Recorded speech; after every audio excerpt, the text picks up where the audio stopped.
kami mampu, semua karena Tuhan. Kalau kami sanggup, semua karena Tuhan. Terima kasih buat kebaikan-Mu, buat kemurahan-Mu, buat kasih karunia-Mu dalam hidup kami. Berbicaralah buat kami, ajari kami kebenaran-Mu, seperti seorang bapa mengajari anaknya. Supaya kami sungguh-sungguh mengecap kemurahan Tuhan dan bersyukur karenanya. Mampukan hamba-Mu karena sungguh tanpa Engkau hamba tidak mampu. Menyerahkan setiap menit-menit ke depan dalam pimpinan Roh Kudus penuhnya. Permuliakanlah nama-Mu dan berkatilah umat-Mu. Hanya di dalam nama Yesus kami berdoa. Yang siap diberkati Tuhan sama-sama kita katakan. Amen. Silakan duduk, puji nama Tuhan. Thank you Marlon, thank you Kiki, thank you Ichi Worship. Puji nama Tuhan. Shalom, shalom, shalom. Luar biasa. Ada sukacita? Hidup dalam kemurahan Tuhan. 2 Korintus 9 ayat ke-8. Kita baca sama-sama. Sorry, saya lupa menyapa jemaat yang saat ini sedang streaming live online dimanapun Anda berada. Saya berdoa Anda juga dilawat Tuhan seperti kami di tempat ini. Dan saya berdoa firman Tuhan menjawab setiap pergumulan Anda. Amin. 2 Korintus 9 ayat ke-8. Boleh multimedia? Oke. Dan Allah sanggup melimpahkan segala kasih karunia kepada kamu, supaya kamu senantiasa berkecukupan di dalam segala sesuatu, dan malah berkelebihan di dalam pelbagai kebajikan. Kasih karunia Tuhan dalam hidup kita adalah kita selalu dicukupkan dalam segala sesuatu. Katakan amin. Yang kedua, kasih karunia Tuhan adalah gini, kita disertai dengan pelbagai kebajikan sehingga kita juga mampu berbagi itu dengan orang lain.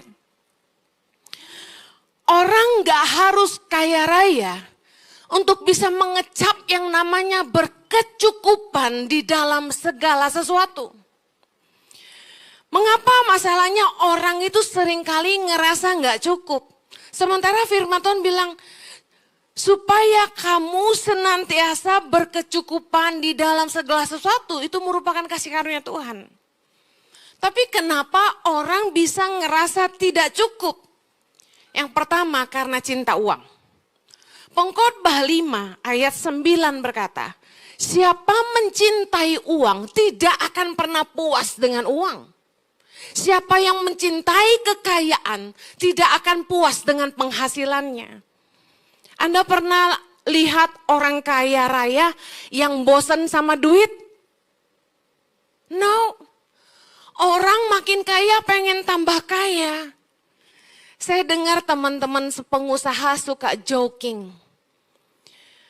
Kalau kamu bisnis, kamu mau kumpulin uang sampai di angka berapa baru kamu bilang cukup?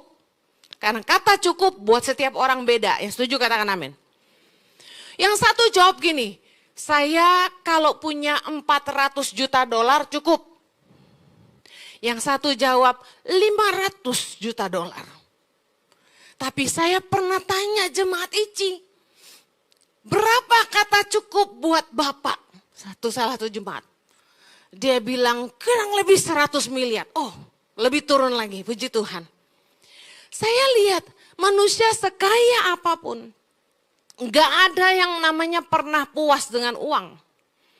Dulu saya pernah berpikir, kalau orang tuh udah punya aset banyak, uang banyak, tabungan banyak ya, investasi udah banyak, harusnya udah dia enjoy life aja dan mulai melayani Tuhan aja gitu. Udah jangan mindsetnya cari duit mulu. Tapi saya nggak pernah ketemu satu orang pun yang duitnya meleleh 7 turunan dan bisa berkata cukup. Sedangkan Tuhan bilang kita di dalam kasih karunia akan berkecukupan dalam segala sesuatu. Tapi karena cinta uang, orang gak pernah bisa berkata cukup. Cinta uang membuat orang sekalipun sudah kaya raya melimpah, tapi selalu merasa kurang, selalu merasa susah dan khawatir. 1 Timotius 6 ayat 10 bilang, oleh memburu uanglah beberapa orang telah menyimpang dari iman dan menyiksa dirinya dengan berbagai duka. Aneh ya, kenapa memburu uang itu menyiksa orang? Karena yang namanya cari duit itu pasti ada stresnya. Menurut saya, kalau orang cari uang sampai stres, lalu dia harus pakai uang itu untuk berobat, menurut saya nggak worth it. Lebih baik nggak usah terlalu stres, kerja cukup aja, tapi sehat. Karena stres itu sumber penyakit. Ada dokter di sini? Saya jamin semua orang setuju stres sumber penyakit. Tiroid, kanker, sakit asam lambung, semua dari stres. Worth it gak sih? Cari uang banyak-banyak terus istri banyak, bukannya tambah stres. Benar gak bapak-bapak? Biasanya bapak-bapak kalau udah mulai kaya raya, udah mulai nakal ini rata-rata. Saya berdoa jemaat ICI nggak gitu ya. Takut Tuhan semua, amin. Udahlah, cari apa sih? Istri satu nggak cukup. Karena ada yang bilang gini sama saya, perempuan susah dimengerti. Saya jawab, makanya istri satu aja. Satu aja nggak kelar-kelar diurus.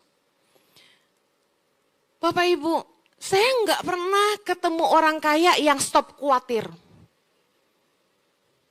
Saya lihat makin banyak harta, makin besar kekhawatiran. Khawatir bisnisnya dicia orang. Khawatir pegawainya nipu dia. Khawatir nanti kalau dia mati, waduh satu hari ada pengusaha kaya raya. Telepon suami saya. Dia bilang begini, Pak Jojo, saya sakit. Sakit apa? Gak tahu. Tapi saya berasanya kayaknya saya mau mati, dia bilang gitu. Bisa tolong cariin hamba Tuhan yang 24 jam doain saya. Kan kita udah pasti gak bisa dong ya Bapak Ibu ya. Terus kita berdua mikir, siapa ya yang bisa 24 jam melek doain dia? Paling enggak lewat dulu semalam ini, dia bilang gitu. Menemani dia berdoa terus buat dia supaya dia gak mati malam itu gitu intinya. Akhirnya kami kirim staf kami, salah satu saya gak sebut ya. Datang ke rumahnya, mewah ya. Berdoa, gue curiga sih. Beneran doa apa tidur nih suami istri ini? Karena kan di kamar kan gak ada yang tahu, bener gak? Pokoknya yang pasti kirim hamba Tuhan ke rumah saya. Udah semalam suntuk katanya suruh berdoa. Besoknya dikasih persembahan kasih 50 juta. Bayangin, hanya sebuah kekhawatiran, dia berani bayar mahal. Anda khotbah 1 kali belum tentu dibayar segitu. Tapi orang kalau udah takut mati, berapapun dia bayar. Setuju? Makanya saya lihat, orang biarpun kaya, masih banyak yang kayak orang susah. Ngerti kayak orang susah? Kerja cari duit terus. Cari duit terus, itu kan kayak orang susah. Padahal duitnya udah melimpah. Tapi gak enjoy life. Kerja gak pernah libur.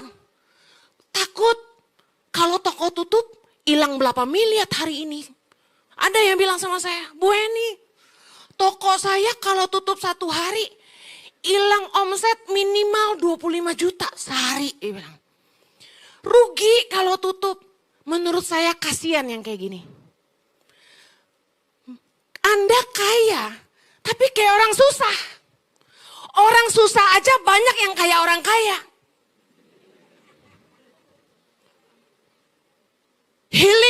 Healing, biarpun naik ojek keliling. Benar nggak? Tapi yang kayak gini masih bisa enjoy life. Sedangkan orang yang kaya raya, hidupnya kayak orang susah. Ini karena apa? Karena cinta uang. Cinta uang bikin orang khawatir, cinta uang bikin orang susah, menderita, kata firman Tuhan. Padahal Yesus bilang, jangan khawatir akan hidupmu. Jangan khawatir tentang apa yang kamu akan makan, kamu pakai, kamu minum. Bapamu di sorga tahu kamu memerlukan semuanya itu. Amin. Sebenarnya apa sih yang bikin orang merasa gak cukup? Ini dia. Keinginannya terlalu banyak. Pengkhotbah 6 ayat ke-7. Baca yuk sama-sama saya. Segala jerih payah manusia adalah untuk mulutnya. Namun keinginannya tidak terpuaskan. Kita kerja buat apa? Buat makan. Siapa di sini yang makan satu piring aja? Angkat tangan. Kok nggak ada? Oh ya, sedikit. Siapa yang makan 2 piring minimal? Angkat tangan. Ya, beberapa. Jujur, Anda jujur, luar biasa. Ya, kelihatan dari posturnya. Siapa yang makan 3 piring? Angkat tangan. Udah, jangan malu-malu, angkat aja. Ya. Oke, jangan ada dusta di rumah Tuhan. Saya senang, banyak yang jujur, 3 piring. Oke. Saya mau tanya gini, kita sekuat apa sih makan?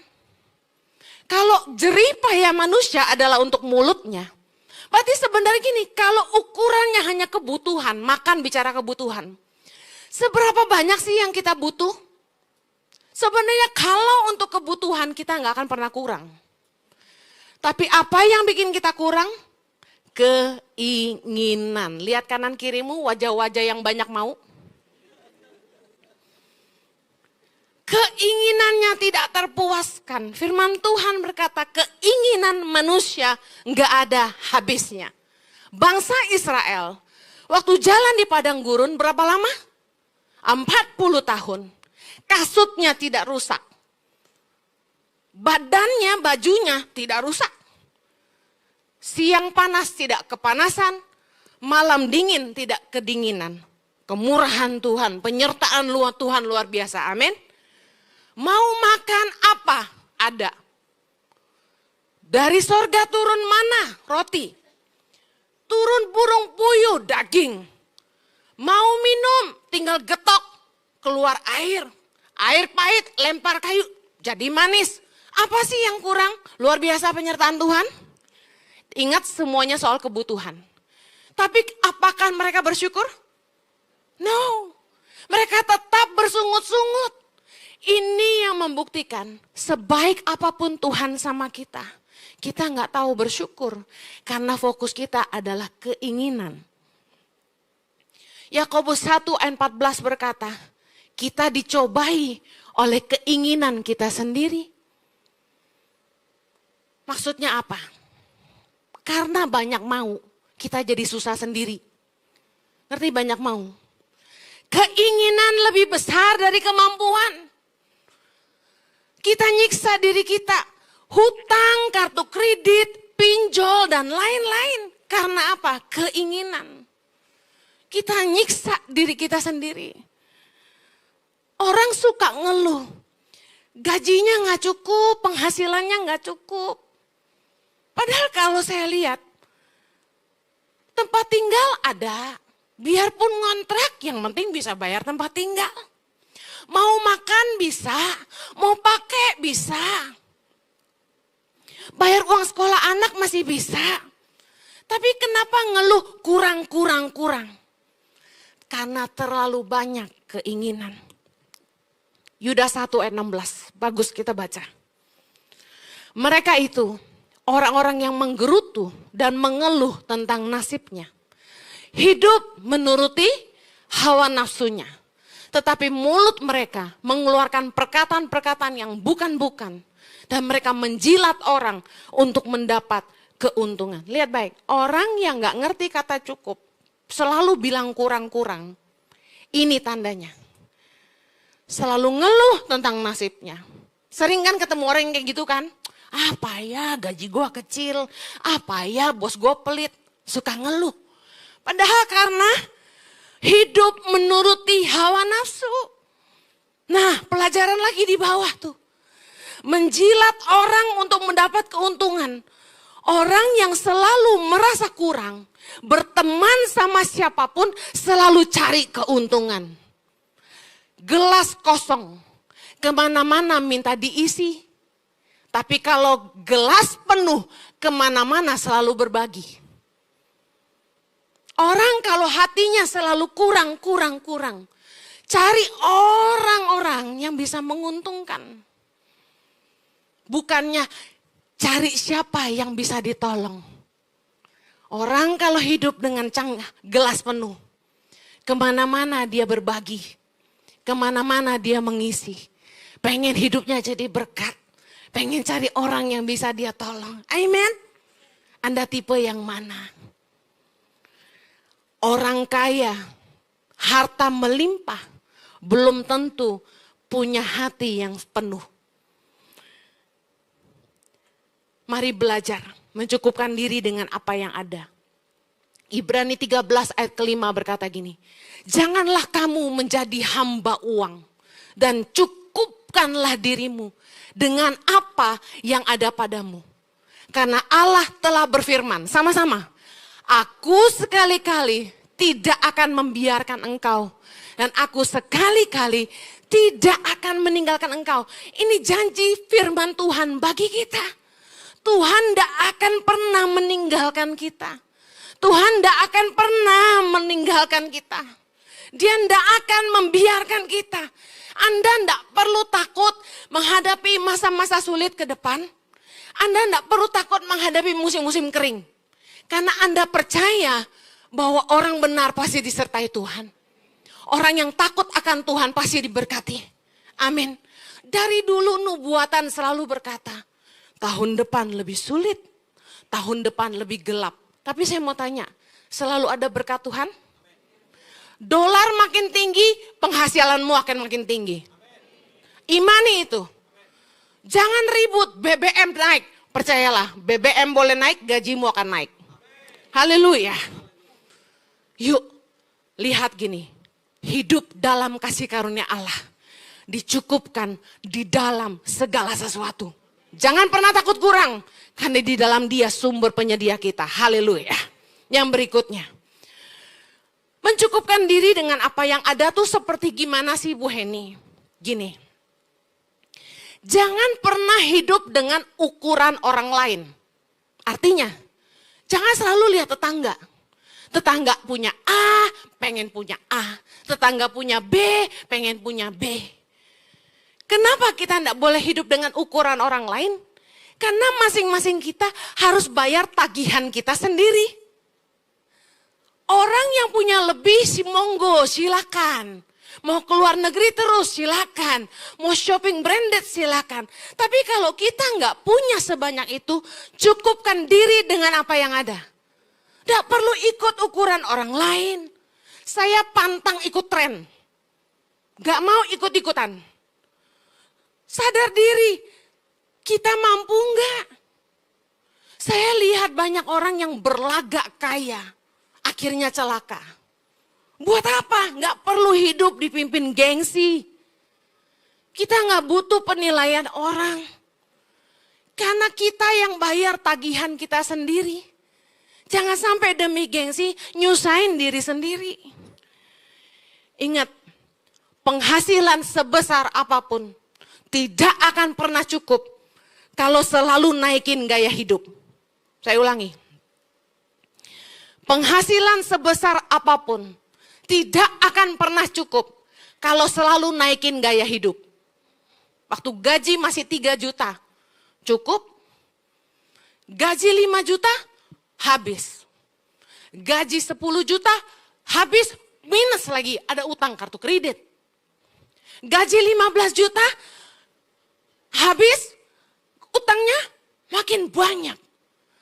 Gaji 20 juta, habis lagi, malah hutang lebih banyak lagi. Kenapa coba?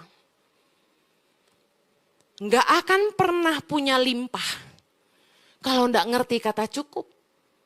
Anda pengen berasa kayak orang kaya, jangan punya hutang. Kalau gajimu 10 juta, jangan habisin semuanya. Nggak perlu peduli Kamu pakai jam yang bukan bermerek, don't care. Anda perhatikan saya khotbah selalu pakai jam ini terus dan ini terus yang sudah pecah kacanya. Nobody knows. Emang gue pikirin, lu pikirin gue apa? Lu gak beliin jangan banyak ngomong, kan gitu. Itu prinsip. Orang kalau gak nolong jangan ngomong. Kamu gak suka saya pakai jam tangan hitam terus, beliin dong. Gue gak minta, gue bilang doang ya. Karena saya hidup gak berdasarkan penilaian orang. I feel comfortable and what I like. Jangan pusing ngomongan orang. Orang gak kontribusi di hidup kita, kenapa jadi kita yang susah? Cukupkan diri dengan apa yang ada. Suami saya gak bisa beliin saya berlian, saya gak pernah minta. Kami gak punya mobil mewah, saya gak pernah minta. Waktu kami pulang ke Indonesia ikut panggilan Tuhan, kami gak punya mobil Bapak Ibu. Karena rumah saya di Australia cicilan jalan terus, gak mungkin ambil uang dari sana beli mobil di sini. Itu namanya gak bijak. Kami naik taksi. Zaman sekarang udah lebih gampang, tinggal pencet supir datang. Gak perlu pakai nunggu lama. Udah gitu, gak perlu bayar servis mobilnya. Gak perlu bayar pajaknya. Gak perlu bayar asuransi. Parkir pun gak usah kita yang bayar. Apa gak enak? Udah, punya itu biayanya gak murah. Orang yang hidup dalam kemurahan Allah adalah ini. Bisa punya karunia menikmati walau tidak memiliki. Saya nggak punya mobil mewah. Tapi ketika saya pelayanan kemana-mana. Saya dijemput di bandara. Dibukain pintu. Sreng, yang bukanya otomatis gitu. Saya naik. Enak nih mobilnya. Terus supirnya bilang gini. Bu Heni, itu kursinya bisa mijit. Ibu pijit aja. Oh pasti. Saya langsung slide. Pencet-pencet belakang saya. Gak punya saya. Nikmati aja. Yang kayak gitu kalau beli pakai duit, gak pakai doa. You know? Paham maksudnya? Ngapain? Belum pajaknya, asuransinya. Kalau Anda melimpah, puji Tuhan. Tapi kalau kita yang gak punya, jangan maksa. Saya perhatikan, ada istri-istri yang maksa suami.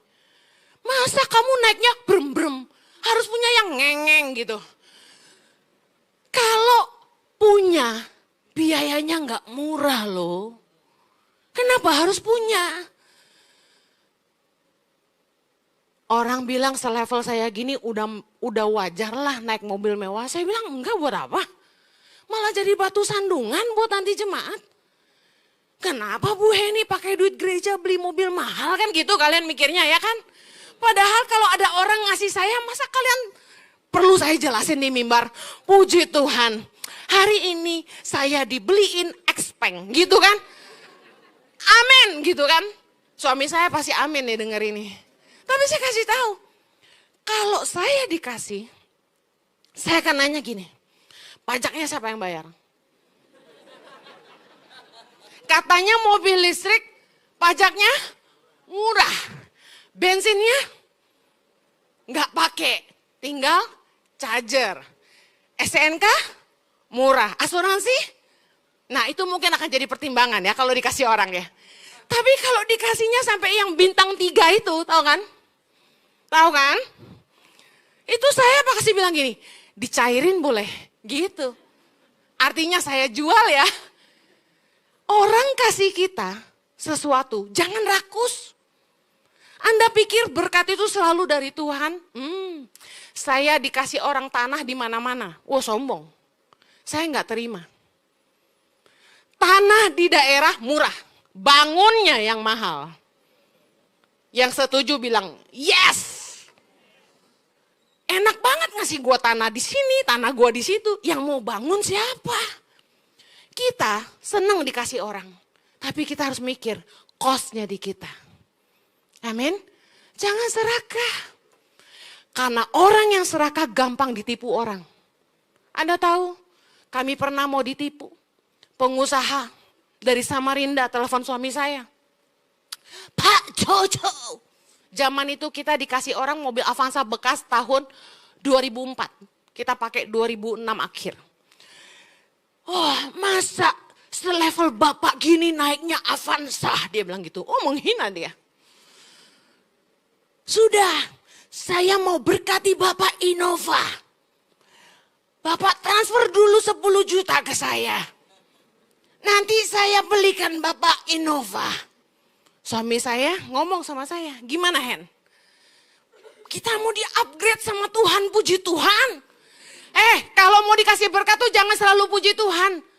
Doa. Ini dari Tuhan apa bukan? Amin. Main makan aja loh. Doa. Saya doa. Saya bilang ini. Kalau ini berkat dari Tuhan. Dia tidak perlu 10 jutamu. Dan kita juga tidak punya. Saya bilang gitu. Lu tahu gak gue susah banget zaman merintis tangan pengharapan dari nol. Uang sayur seminggu 250.000, lu minta 10 juta sama gue. Itu kan uang nasib gitu kan. Saya langsung dikasih kepekaan sama Roh Kudus, ini penipuan. And guess what? Orang itu penipu. Dia makan uang gereja di sana. Pengusaha. Makanya jangan asal lihat pengusaha langsung percaya. Mata duitan loh. Saya enggak mau. Saya bilang terima kasih berkatnya, maaf sekali, tidak bisa. Orang kalau serakah, begitu kena romance scam, pasti kena. Diiming-imingin sama bule, saya adalah artis. Kamu kelihatan cantik, I love you. Saya belum pernah ketemu wanita seperti kamu. Saya akan beliin kamu rumah. Saya akan ajak kamu tinggal sama saya di Amerika. Tapi saat ini saya sedang susah. Bisakah kamu bantu saya? Aduh, nenek-nenek pada kena semua. Kunaon iya teh? Kumaha? Kenapa bisa begini? Jangan. Orang kalau mau memberkati kamu, enggak perlu minta pancingan dari kamu. Banyak yang sampai tergila-gila dan ditipu. Jangan serakah. Amin. Orang yang hidup dari kemurahan Allah diberikan karunia menikmati walau tidak memiliki. Orang yang hidup dalam kemurahan Allah diberikan karunia kesehatan. Anda tahu ironi sekali ketika ada orang kaya yang mampu beli vitamin mahal, mampu pengobatan kemana-mana. Uang banyak, keluar duitnya juga banyak. Tapi ada orang yang sederhana, yang gak punya uang lebih buat beli vitamin, gak pernah sakit apa-apa. Paling cuma diare, paling sakit gigi, sakit kepala, batuk pilek, udah aman. Tapi yang banyak duit, saya heran. Bentar-bentar berobat ke Singapura, bentar-bentar operasi ini, bentar-bentar operasi itu. Saya kesaksian ya, kemurahan Tuhan. Saya sama Pastor Jojo sehat walafiat. Amin. Haleluya. Anda jangan ngiri sama orang kaya. Kalau Anda sehat, ya, itu Anda kaya sekali, you know. Karena kesehatan gak bisa dibeli pakai uang. Haleluya. Sehat itu anugerah. Katakan kanan kirimu, sehat itu anugerah. Harus dijaga. Yang terakhir, hidup dalam kemurahan Tuhan adalah kita bisa berkata cukup untuk diri sendiri dan punya lebih untuk orang lain. Orang yang hidup dalam kemurahan Allah, dia bisa merasa cukup untuk dirinya sendiri dan dia bisa punya lebih buat orang lain. Orang yang dimampukan Tuhan untuk berbagi, itu hidup dalam kasih karunia. 2 Korintus 9:8b tadi. Malah berkelebihan di dalam pelbagai kebajikan. Meski hidup kita sederhana, tapi kita masih bisa berbagi dengan sesama. Saya mau katakan ini, kaya bukan soal banyaknya harta, tapi luasnya hati. Kaya bukan soal megahnya rumah, tapi luasnya hati kita untuk berbagi dengan sesama. Amin. Ada orang yang mungkin rumahnya mewah di Pondok Indah, kamarnya 10. Tapi tidak pernah diisi tamu. Ada orang yang tinggalnya di gang sempit, kamarnya 3, anaknya 2, artinya full. Tapi tiap kali ada saudara datang dari kampung, dia bisa tampung di rumahnya. Orang itu kalau kaya di mata Allah, bukan menurut ukur hartanya banyak, asetnya banyak, no. Besarnya rumahnya, no. Yang Tuhan lihat keluasan hati kita untuk berbagi dengan sesama. Amsal 11 ayat 24 berkata, ada orang yang menyebar harta tapi bertambah kaya. Amin. Katakan gini, gua kalau nabur, ladang gua makin subur. Anda kalau mau diberkati, kuncinya berbagi. Anda kalau pernah ngadepin tukang parkir di jalanan yang marahin Anda, kok ini kota, jangan goceng, Kelapa Gading goceng. Di Jawa, noceng. Ngerti itu bahasanya? Di Jawa 2.000, di Jakarta, Kelapa Gading 5.000, di kota 10.000. Pernah Anda diketok mobilnya? Bayar, jangan berantem. Dengar, orang-orang yang hatinya limpah, Anda kasih orang parkir itu 10.000, kamu ndak tambah miskin, dia ndak tambah kaya. Udah kasih aja. Jangan pelit. Orang yang pelit itu cinta duit. Amsal 21 ayat 26 berkata, keinginan bernafsu sepanjang hari, tapi orang benar memberi tanpa batas. Amin. Matius 5 ayat 7, Yesus berkata begini, berbahagialah orang yang murah hatinya, karena mereka akan beroleh kemurahan. Berapa banyak Anda yang pengen dapat kemurahan dari Allah? Jadilah orang yang murah hati. Lukas 6:36. Hendaklah kamu murah hati, sama seperti Bapamu adalah murah hati. Yuk, jangan pelit, jangan hidup hanya untuk diri sendiri. Orang yang hidup dalam kemurahan Allah, dalam kasih karunia Allah, yang pertama, dia dicukupkan di dalam segala kebutuhannya. Tuhan selalu memenuhi yang kita butuhkan. Yang kedua, kita diperkaya Tuhan dalam pelbagai kebajikan. Yang artinya, meskipun hidup kita sederhana, tapi kita masih bisa jadi berkat bagi sesama. Kemurahan Tuhan, kalau menyertai hidup kita, biarpun kita tidak kaya raya, tapi kita tidak rasa susah. Kita bisa nikmati hidup ini. Jangan pernah berhenti menghitung kemurahan Tuhan di hidupmu. Bisa sehat, kemurahan. Bisa kaya, kemurahan. Bisa punya anak yang baik, kemurahan. Saya mau akhiri dengan ini.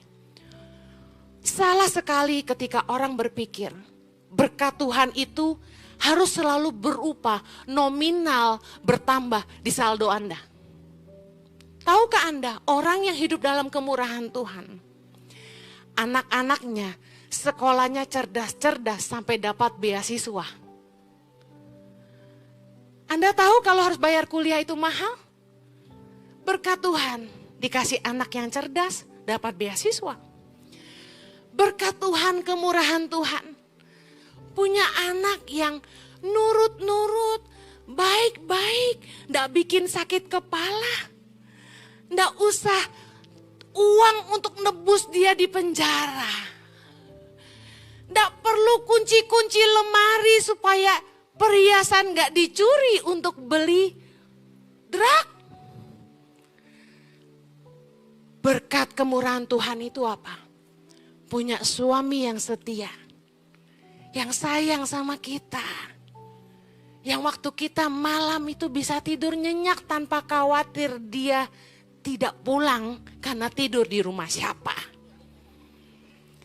Kemurahan Tuhan itu apa? Punya istri yang cantik dan baik, yang sayang suami, yang melayani suami, lemah lembut dan setia. Yang kalau marah gak kayak nenek sihir, cakarnya keluar semua. Kemurahan Tuhan itu apa lagi?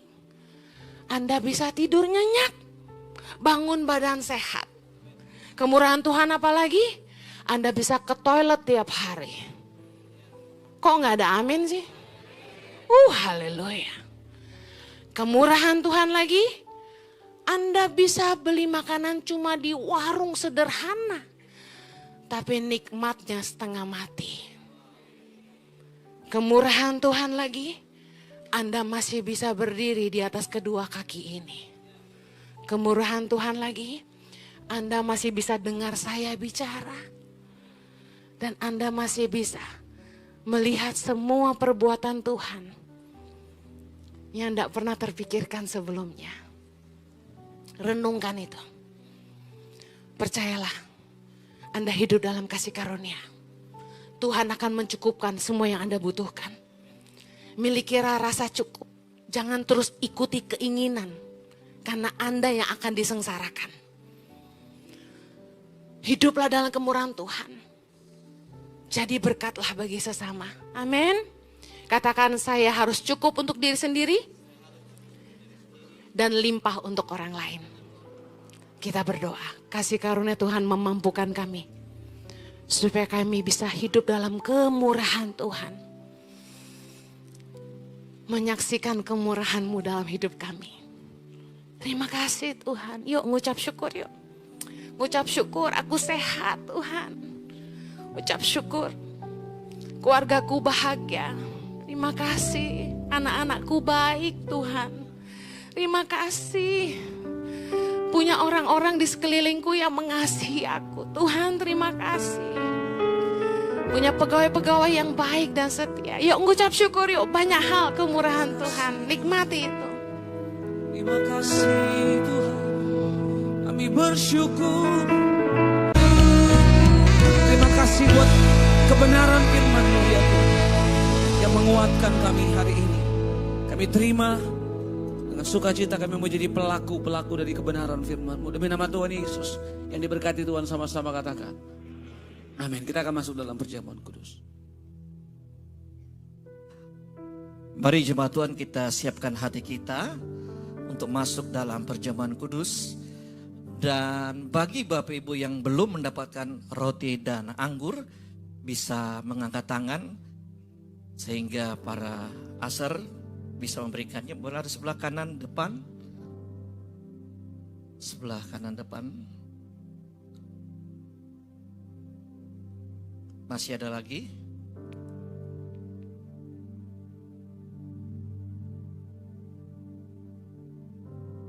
Baik. Oh, masih di kiri belakang. Satu. Kalau sudah semuanya, mari kita bangkit berdiri bersama-sama. Bapak Ibu bisa melihat roti yang ada di tangan Bapak Ibu itu ada ayat yang tertera. Bapak Ibu bisa melihat dan kalau bisa membaca dan menghafalnya, sehingga itu menjadi bagian dalam kehidupan kita di hari selanjutnya bersama dengan firman Tuhan. Kalau saya dapatkan, yaitu Tuhan menyinari engkau dengan wajahnya. Wow, luar biasa. Baik, kita akan masuk dalam perjamuan kudus ini. Mari kita doa bersama-sama, diucapkan dengan mulut kita. Katakan, Tuhan Yesus, Tuhanku dan Juru Selamatku, ampunilah dosa-dosa dan kesalahanku akibat perbuatan, ucapan, dan pikiranku. Layakkanlah diriku untuk menerima tubuh dan darah-Mu. Dengarkan firman Tuhan. Bukankah cawan pengucapan syukur adalah persoalan kita dengan darah Kristus? Bukankah roti yang kita pecah-pecahkan adalah persoalan kita dengan tubuh Kristus? Sebab apa yang kuteruskan kepadamu telah aku terima dari Tuhan, yaitu bahwa Tuhan Yesus pada malam waktu Ia diserahkan mengambil roti, dan sesudah itu Ia mengucap syukur atasnya, Ia memecah-mecahkannya dan berkata, inilah tubuhku yang diserahkan bagi kamu, perbuatlah ini menjadi peringatan akan aku. Mari kita angkat roti tinggi-tinggi. Kita bersama-sama dan kita ucapkan dengan mulut kita. Katakan, terima kasih Tuhan Yesus. Engkau sudah menebus kami dan membawa kami ke dalam terang-Mu yang ajaib, yang menjadikanku warga kerajaan Allah dan berhak menerima segala janji dan berkat-berkat Allah. Terima kasih Tuhan Yesus, karena melalui tubuh-Mu yang terpecah mengubah sifat dan karakterku, hidupku, keluargaku, perkataanku, dan masa depanku diperbaharui. Aku dibebaskan dari segala malapetaka dan mara bahaya. Di dalam nama Tuhan Yesus Kristus, inilah tubuhku yang terpecah. Mari kita makan bersama-sama.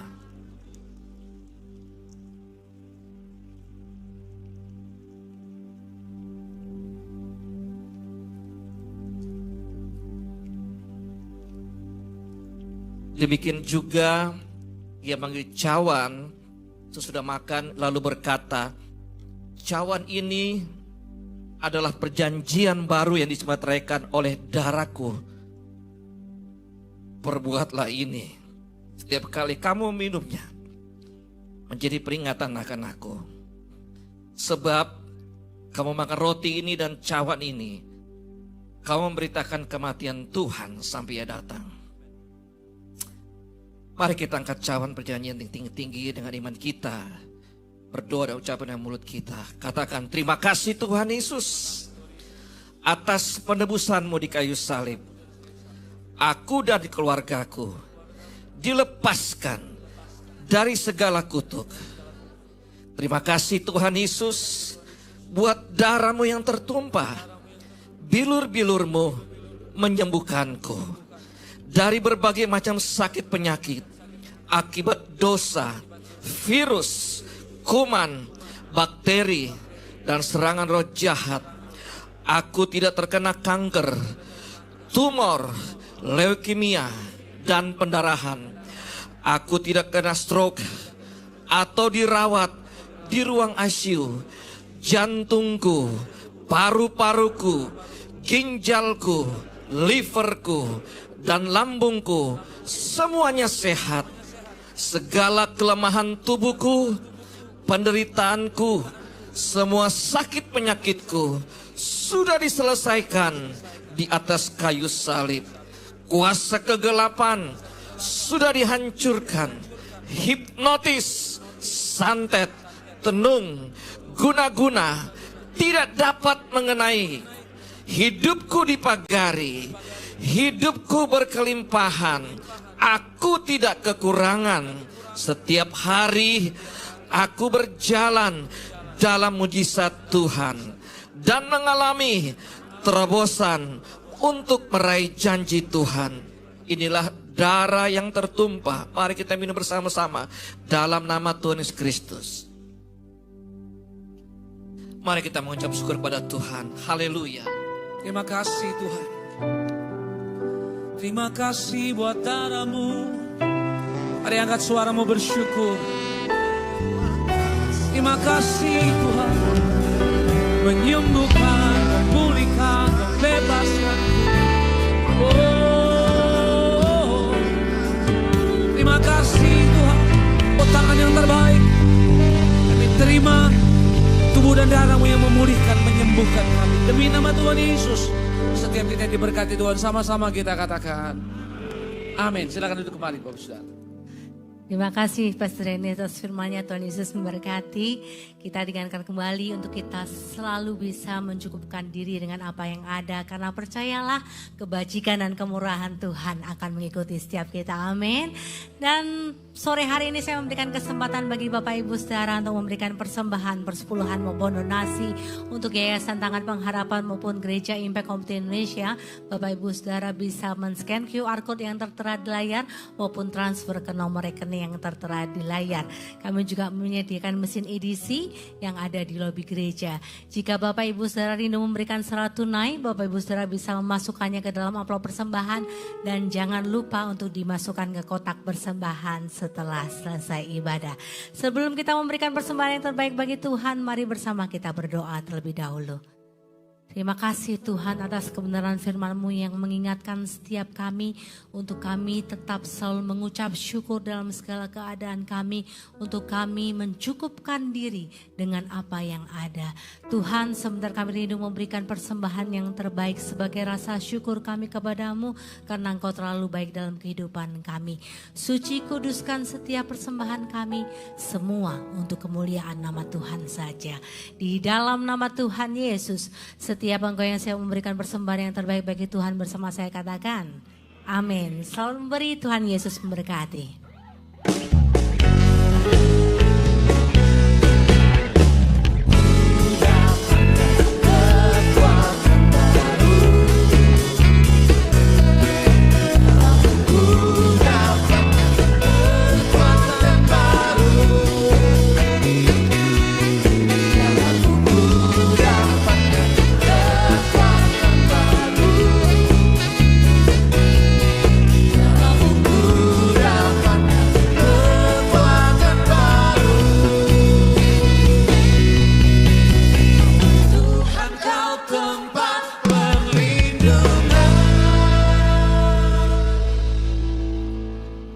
Puji nama Tuhan, terima kasih Bapak Ibu. Shalom, perkenalkan nama saya Novia dari Divisi Pendidikan Tangan Pengharapan.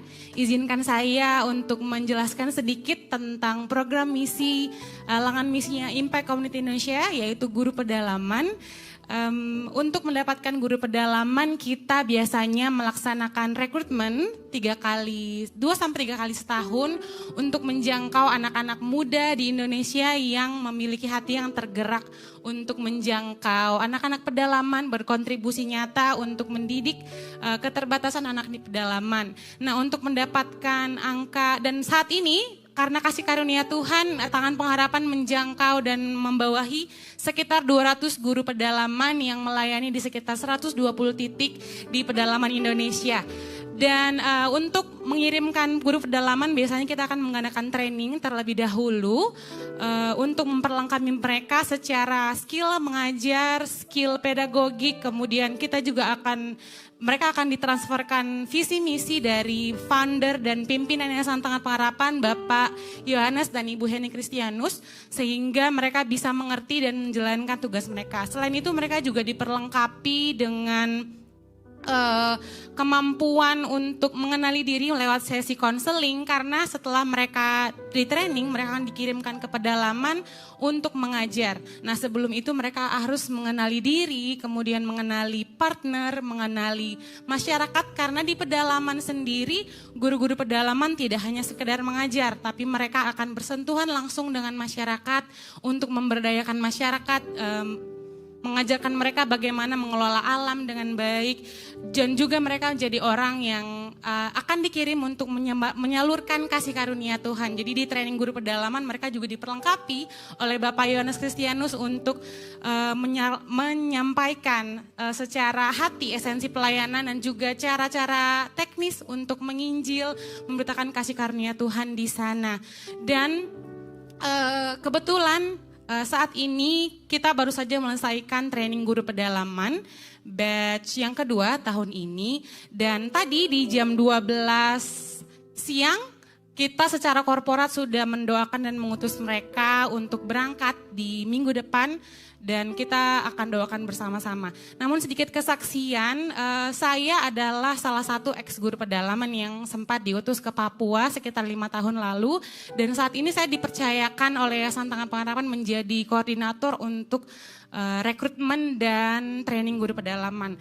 Untuk menjadi guru pedalaman bukan sebuah keputusan yang mudah, karena mereka harus meninggalkan kenyamanan orang-orang terkasih, bahkan mereka harus menghadapi keterbatasan di sana gitu, sulit air, akses transportasi yang sulit, mereka juga terbatas secara hiburan. Kalau tadi Ibu Heni sudah ceritakan gitu ya, kita secara daging tuh punya keinginan yang banyak, tapi ketika menjadi guru pedalaman semua itu akan benar-benar cut off. Dan di sana saya gitu yang pernah jadi guru pedalaman, juga teman-teman, saya merasakan bahwa masa-masa menjadi guru pedalaman adalah masa yang tidak akan pernah saya lupakan karena di titik keterbatasan saya menyadari bahwa saya bisa mengandalkan Tuhan sepenuhnya di sana. Masa-masa jadi guru berdalaman adalah masa-masa sunyi yang pada akhirnya saya menemukan Tuhan di sana gitu. Dan bahkan di tengah keterbatasan saya bisa mengalami Tuhan secara sempurna. Dan saya sebagai koordinator training, saya menemukan bahwa guru-guru yang di training pun mereka mengalami secara spiritual, mengalami sebuah perubahan. Yang tadinya ada orang yang background pendidikannya dia adalah seorang S2, bahkan seorang desain grafis yang sudah mapan tadinya, cuman menjadi guru pedalaman karena dia tahu dia punya panggilan.